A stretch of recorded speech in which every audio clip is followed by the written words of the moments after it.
ये जो केस है right side hip arthritis with fuse joint, हम लोग इसको प्लानिंग कर रहे हैं THR विद पोस्टीरियर अप्रोच। और फ्यूज ज्वाइंट कोई भी मूवमेंट नहीं है हिप पे, वेरी पेनफुल ज्वाइंट, तो ये थोड़ा डिफिकल्ट THR है। लेट्स सी कैसा होता है ना। Hi, good afternoon, everybody. Dr. Heather, anesthesiologist here.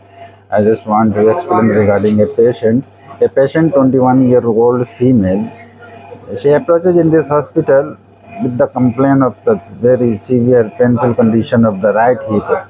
After evaluation, being assessed by our senior orthopedic surgeon, and we found the patient having the avascular necrosis.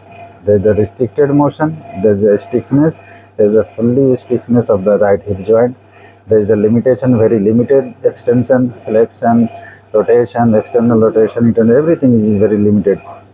The patient is now from last 3 years on the conservative treatment. She has not responded on the conservative treatment. Ultimately, the approach is in this hospital, and we just plan to take the patient for the THR.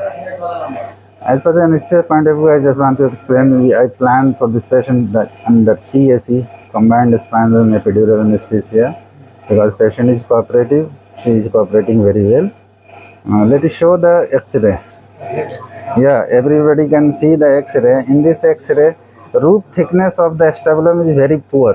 Roof thickness and the margin, the cortical margin and roof thickness of acetabulum is very degenerated, and acetabulum and the femoral head as fully dissolved नहीं था.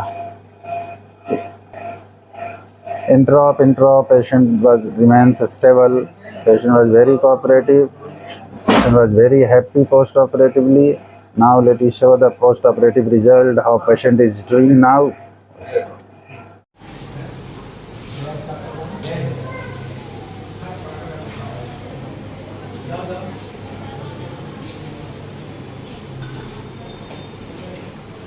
आराम बुझा रहा है चलने में।